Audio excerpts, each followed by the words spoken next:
मेरे प्रिय पाठकों, मेरा सबको सादर नमन। मेरे चाहने वाले, देखने वाले, मैंने कल अपने पहले वीडियो में अंग्रेजी के ज्ञान, अंग्रेजी के लिटरेचर से संबंधित ज्ञान को अर्जन करने की विधि का फर्स्ट फार्मूला मैंने आप लोगों के सामने समकक्ष में पेश किया, जो है अल्फ़ाबेट।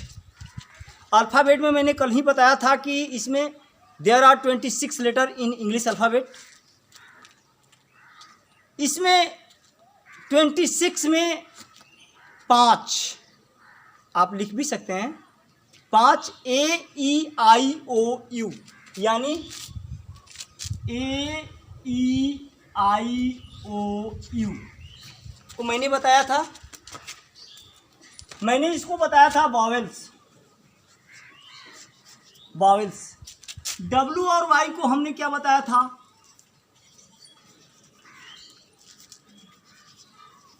Semi vowels. और बाकी जो अब इसमें से 5 और प्लस 2 7, 26 में से 7 चले गए तो 19 वर्ड बचते हैं, जो 19 वर्ड को हम CN कॉन्सोनेंट यानी व्यंजन कहते हैं।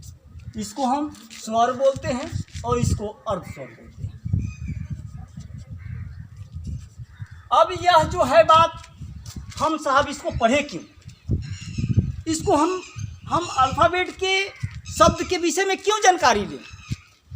क्योंकि हमको अंग्रेजी भाषा का पूर्ण ज्ञान होना चाहिए। जब अंग्रेजी भाषा का पूर्ण ज्ञान तभी होगा कि जब हम किसी साहित्य, किसी लिटरेचर के ग्रामर, व्याकरण को पढ़ते हैं। अब मैं आपसे कहूँ कि व्हाट इज ग्रामर, तो ग्रामर क्या है? तो क्या होता है कि grammar is the study of science. Grammar is the study of science for making and forming correct word, correct sentence and combining syllable and word a make a good sentence। अब इसमें आता है व्हाट इज सेंटेंस। सेंटेंस कितने प्रकार के होते हैं? जिसमें हमारा होता है सेंटेंस के पहले एक चीज़ और जान लेना बहुत ज़रूरी है कि शब्दांश, जिसको सिलेबल बोलते हैं, सिलेबल बोलते हैं, SYLLABLE। सिलेबल में शब्दांश यानी शब्द से ही मालूम होता है शब्दों का अंश, शब्दांश। और कई शब्दों का अंश जोड़ करके एक कंबाइन होता है, जुड़ता है, तो हमारा वन सेंटेंस प्राप्त होता है। और सेंटेंस में भी कई प्रकार के सेंटेंस होते हैं, जिसका एक मिश्रित वाक्य जो होता है कंपाउंड सेंटेंस, और एक जो होता है simple sentence, complex sentence and compound sentence. ये जो होता है, इसमें भी हमारा एक होता है एसर्टिव सेंटेंस। एसर्टिव सेंटेंस पहला होता है ASSERTIVE,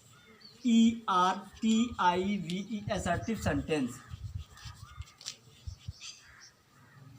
एसर्टिव सेंटेंस के अंदर में 2 पार्ट आते हैं। पहला पार्ट क्या है? पहला पार्ट, 2 पार्ट सेंटेंस में आते हैं। पहला पार्ट होता है अफर्मेटिव, AFFERMATIVE,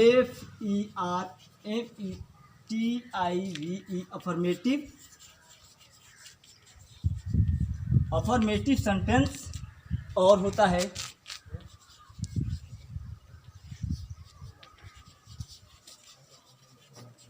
निगेटिव सेंटेंस। कहने का मतलब अफर्मेटिव सेंटेंस क्या है? जिसमें सकारात्मक विचार, सकारात्मक भाव भरे शब्द जिससे वाक्य बनता है उसे हम अफर्मेटिव सेंटेंस कहते हैं। और जिसमें नकारात्मक विचार, जैसे अफर्मेटिव सेंटेंस के एक दो उदाहरण सुन ले आप लोग। मैं पढ़ाता हूँ, मैं अंग्रेजी ग्रामर पढ़ाता हूँ, मैं अंग्रेजी ग्रामर पढ़ा चुका हूँ, मैं अंग्रेजी ग्रामर पढ़ा रहा हूँ, आप लोग अंग्रेजी ग्रामर पढ़ रहे हैं। यह आपको असर्टिव का अफर्मेटिव वाक्य है। और इसके ठीक opposite, just opposite negative sentence होता है जिसमें हमारा नकारात्मक वाक्य होता है। नकारात्मक वाक्य मीन्स निगेटिव, जैसे एज एग्जाम्पल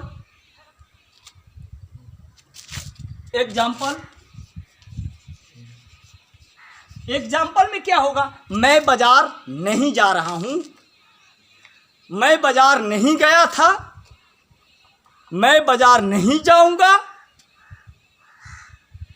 यानी नकारात्मक वाक्यों का इसमें समावेश होता है। और इसके बाद होता है interrogative, INTROGETIVE, interrogative sentence. Interrogative sentence प्रश्नवाचक वाक्य, जिसमें प्रश्न किया जाता है, उसे हम इंट्रोगेटिव सेंटेंस के नाम से जानते हैं। इसका पहचान तो सबसे अंत में, वाक्य के अंत में इंट्रोगेटिव का चिन्ह होता है। इसके बाद आता है ओपिटेटिव सेंटेंस, इसके बाद एक्सक्लामेटरी सेंटेंस होता है। और इन सेंटेंस को जब हम जानकारी ले लेते हैं तो हमको वाक्य बनाने की विधि समझनी होती है।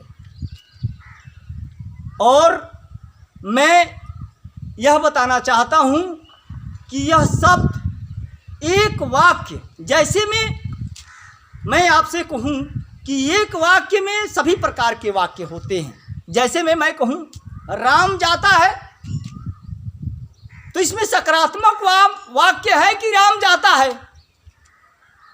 मैं पूछ रहा हूँ राम जाता है, तो इसमें होता है क्या है कि राम जाता है। मैंने अचंभव भी व्यक्त कर रहा हूँ कि राम जाता है। मैं ये भी पूछ रहा हूँ आपसे कि क्या राम जाता है? राम जाता है, तो ये प्रश्नवाचक वाक्य इसमें हो गया।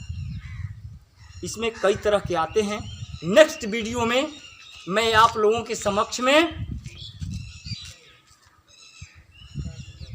आप लोगों के समकक्ष में मैं अपना एक नंबर तथा पर्सन पेश करूंगा।